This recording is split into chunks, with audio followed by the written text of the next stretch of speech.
નમસ્કાર વિદ્યાર્થી મિત્રો, ઓનલાઈન એજ્યુકેશન સિસ્ટમમાં આપ સૌનું હાર્દિક સ્વાગત છે। આજે આપણે ધોરણ 8ની અંદર ગણિત વિષયમાં ચેપ્ટર 2ના પાર્ટ નંબર 2ની અંદર આજે અભ્યાસ કરવાના છીએ કે હવે ગયા લેક્ચરની અંદર આપણે અભ્યાસ કર્યો હતો કે એક બાજુ ચલ હોય ને એક બાજુ સંખ્યા હોય। હવે અહીંયા આપણે અભ્યાસ કરવાનો છે કે બંને બાજુ ચલ હોય અને પછી એની શું મેળવવાની છે, કિંમત મેળવવાની છે। તો આપણી પાસે સ્વાધ્યાય 3.2 આપ્યું છે। જો અત્યારે આપણી પાસે રકમ આપી છે 3x બરાબર 2x વત્તા 18, એટલે કે તમારી પાસે બંને બાજુ ચલ આપ્યા છે। ચલ બે બાજુ કોણ છે તો કે x આપેલા છે। બંને બાજુ ચલ કોણ આપ્યા છે તો કે x આપેલા છે। તો જોજો અહીંયા ચલ x હોવાથી હવે આપણી પાસે ખબર છે કે જો બરાબરની બીજી બાજુ પ્લસ હોય તો વિરુદ્ધ સાઈડ આવે તો કેવા થાય માઇનસ, જો માઇનસ હોય તો બરાબરની બીજી બાજુ આવે તો કેવા થાય પ્લસ। તો એક બાજુ ચલ લઈ જવાના અને એક બાજુ અચળ પદ રાખવાના। તો અહીંયા આપણી પાસે ચલ આપ્યા છે 2x, બરાબરની બીજી બાજુ જાય એટલે માઇનસ થાય। તો 3x હતા એમાંથી 2x ને બાદ કરો બરાબર આ 2x ઓ બાજુ વહી ગયા એટલે વધ્યા કોણ 18, પણ નિશાની લખવાની જરૂરિયાત નથી। 3 માંથી 2 વખત x જાય એટલે એક વખત x વધે, એક લખવાની પણ જરૂર નહીં, એટલે x બરાબર તમારો જવાબ શું થઈ ગયો અહીંયા 18।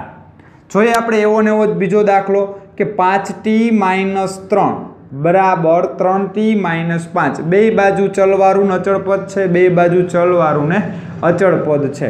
તો આ 3t રહ્યા, પહેલા એને આ બાજુ લઈ લઈએ। તો 3t ને આ બાજુ લેવા હોય તો 3t પ્લસ છે તો 5t માંથી 3t શું થઈ જશે બાદ, કારણ કે માં પ્લસ હતા તો માઇનસ। એ જ રીતે -5 અહીંયા છે, આ -3 છે, બરાબરની બીજી બાજુ જાય એટલે +3 થાય। તો 3 માંથી મેં 5 ને શું કર્યા બાદ કર્યા, 5 માંથી 3 જાય એટલે 2t વધે અને એના બરાબર 3 માંથી 5 જાય એટલે -2 વધે। તો આ બે રે ગુણાકારમાં કહેવાય, સામેની બાજુ જાય તો ભાગાકારમાં, -2/2, 2 એકા 2 એટલે તમારો જવાબ આવે t બરાબર -1। તો આ જ રીતે તમારી પાસે ત્રીજો દાખલો ઉપર જેવો જ છે, ચોથો દાખલો પણ ઉપર જેવો જ છે, માટે એને સ્વપ્રયત્ન તમારી જાતે ગણવાનો છે। જોઈએ આપણે એવો ને એવો જ દાખલો છે 5મો, પણ આપણે ગણાવીએ। હવે આપણી પાસે અહીંયા ચલ બે બાજુ છે, તો આ ચલ માઇનસ એ આ બાજુ આવે તો કેવો થઈ જશે તો કે પ્લસ, એટલે કે 2x વત્તા x એના બરાબર અહીંયા 14 એમના એમ છે, -1 એ બરાબરની બીજી બાજુ જાય એટલે +1। તો 2 ને 1 એટલે કેટલી વખત થઈ જશે 3 વખત x અને 14 ને 1 15, આ 3 રે ગુણાકારમાં કહેવાય, સામેની બાજુ જાય તો ભાગાકારમાં, 15/3 એટલે 5 તેરી 15। તો તમારો જવાબ આવ્યો અહીંયા x બરાબર તો કે 5। જોઈએ વિશેષ દાખલો આપ્યો છે તમને અહીંયા x - 1ની આગળ 3 છે, ગુણાકારનો સંબંધ છે, તો પહેલાં એમનું સાદુરૂપ આપી દેવાનું કે 3 અંદર ગુણાય એટલે 3x -3 એકા 3 અને +7, સરળ સ્વરૂપ થઈ ગયું। ચલને એક બાજુ લઈ જાઉં, અચળ પદને એક બાજુ લઈ જાઉં, તો અત્યારે આ 3x ચલ છે, આ બાજુ આવે તો કેવા થશે માઇનસ, તો 8x માંથી 3x જાય બરાબર 7 માંથી 3 જાય એટલે 4e અને આ 4 પ્લસ હતા, બરાબરની બીજી બાજુ જાય તો -4, 8 માંથી 3 જાય એટલે 5x અને અહીંયા 4 માંથી 4 જાય એટલે 0। 0 ને કોઈ પણ સંખ્યા વડે ભાંગવામાં આવે કે ગુણવામાં આવે જવાબમાં કોઈ ફેર પડે નહીં, એટલે કે જવાબ શું રહે 0 જ રહે। એ જ રીતે તમને 7મો દાખલો આપ્યો છે, x છે તો xની સાથે જો ગુણાકાર ભાગાકારમાં સંખ્યા છે તો શું કરાય, ભાગાકારની સંખ્યાને સામેની બાજુ ગુણાકારમાં જવા દેવાય। તો ગુણાકારમાં જવા દો એટલે 5 ભાગાકારમાં કહેવાય, સામેની બાજુ જાય એટલે શું થઈ જશે તમારા માટે 5x, અને એના બરાબર વધ્યા કેટલા અહીંયા 4 ગુણ્યા આખો કાઉન્સ.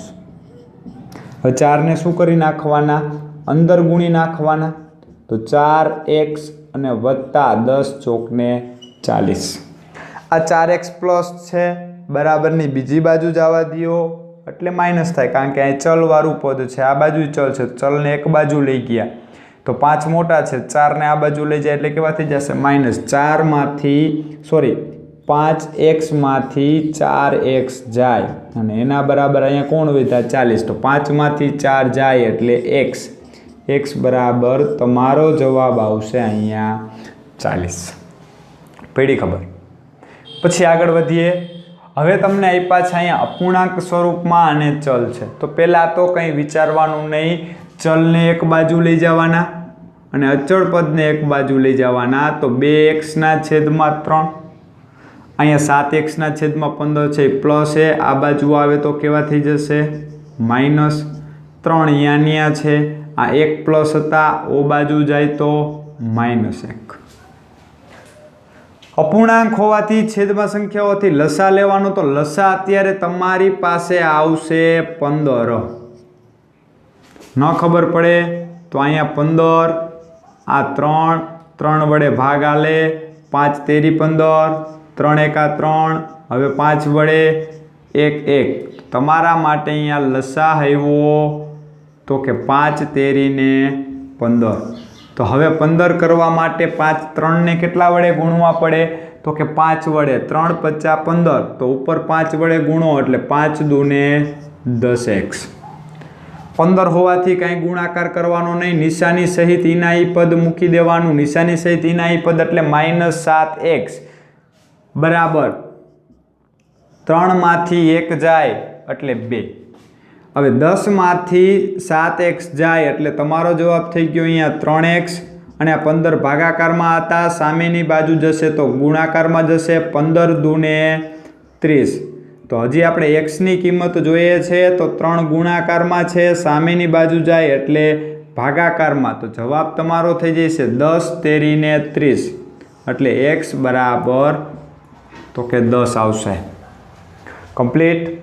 જોઈએ આપણી પાસે 9મો દાખલો છે, જ્યાં ચલ y પાસે બંને બાજુ છે, તો ચલને એક બાજુ લઈ લઈએ, ચલ માઇનસ છે, બરાબરની બીજી બાજુ જશે તો પ્લસ થશે, એટલે કે 2y + y એના બરાબર આ 26/3 એમના એમ, પણ અહીંયા 5/3 બીજી બાજુ છે, પ્લસ હોવાથી બરાબરની બીજી બાજુ જશે એટલે કેવા થશે, તો કે માઇનસ.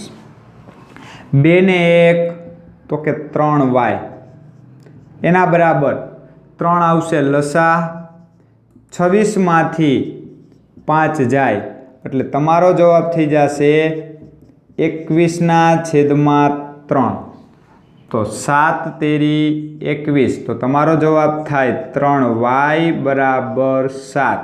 તમારે yની કિંમત જોતી હોય તો 3 ક્યાં જશે, તો કે ભાગાકારમાં, તો માટે જવાબ થશે તમારો 7/3.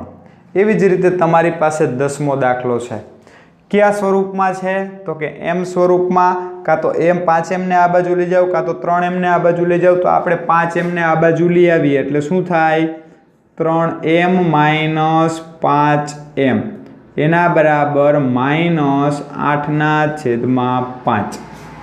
જોજો બરાબર, 3 માંથી 5 જાય એટલે જવાબ આવે -2m એના બરાબર -8/5.